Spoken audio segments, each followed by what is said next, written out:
gibadde mizira na kujaganya ku kisawe ky'ennyonyi Entebbe ng'obudde bukya. Bannayuganda babadde bandiriza ttiimu y'eggwanga The Queens okuva Gabon. Ttiimu ya Queens wamu n'abakungu ba FUFA nga bakulembeddwamu Pulezidenti Engineer Moses Magogo batonye ku kisawe ky'ennyonyi Entebbe ku ssaawa 7:42 ez'ekiro nga bajjidde mu nnyonyi y'olukale eya Ethiopian Airlines. Baaniriziddwa abawagizi emizire mingi nga kw'otadde n'okubayuzaayuza olw'omutindo omulungi gwe bayolesa mu mpaka z'ekikopo kya Afrika.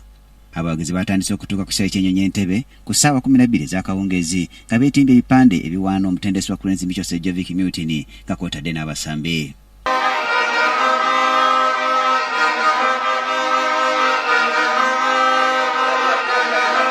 Wabula okwawukanako ne banne, ye Onyango yasanyukiddwamu akensuso olw'okuwangula engule ya Afrika. Onyango wabula yazzeemu n'ajjukiza Bannayuganda nti enteekateeka ze ez'okuwummula okusambira ttiimu y'eggwanga The Queens zikyagenda mu maaso era ng'akyebuuza ku bantu ab'enjawulo oluvannyuma akole okusalawo kwenkomeredde. Kampeyini ebadde nnungi, tutuuse ku Nations Cup nga bwe tubadde twagala naye results tetuzifunye. Abalenzi basambye bulungi naye ndowooza ekiba kiddako kyakulwana kulaba nti teri kitasoboka tusobola ogenda mu World Cup naye nga tuba tulina okukwatira wamu nga ttiimu. Ku lwange ng'omu bayinza olowooza ntuusiza okuritaale nga yes naye decision nina okutuula ne federation oba ne family yange tulabe ekyo ekyokusalawo naye nga obviously ne bwe mba nvuddewo waliwo asobola okukwata goal. Ye omutendesi wa ttiimu y'eggwanga The Queens Micho Sejjovic Mutiny asiimye nnyo obuwagizi Bannayuganda bwe bamulaze wamu n'abasambi ba Queens.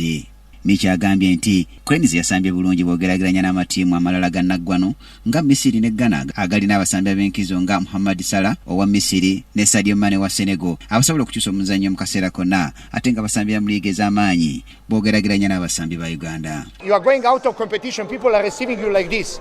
I don't know which way my life will lead me.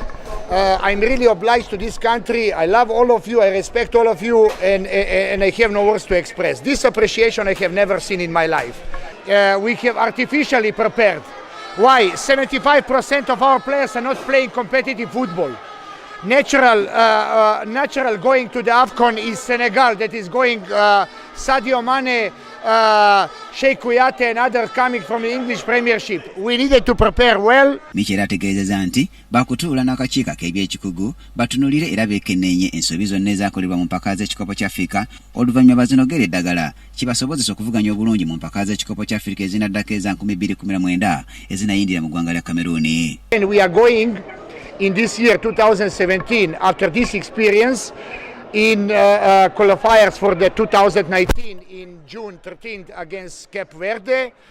We are having World Cup qualifiers and matches against Ghana and Egypt have shown us that out of 3 matches, 2 matches we are having in Kampala in front of our supporters, that where we believe we can win, with the mood in which we are, with the level we have brought, that one ball can decide. I believe that ball at Nambole could be in our favor. Kati obonga Micho aboolekanyizza empiira ebiri egy'ekikopo ky'ensi yonna ez'okusunsula mu 2018 nga kuno kuliko omupiira gwa Misiri gwagenda okukyaza Nambole nga mwezi ogw'omunaana ne Ghana gye bakyaza mu October.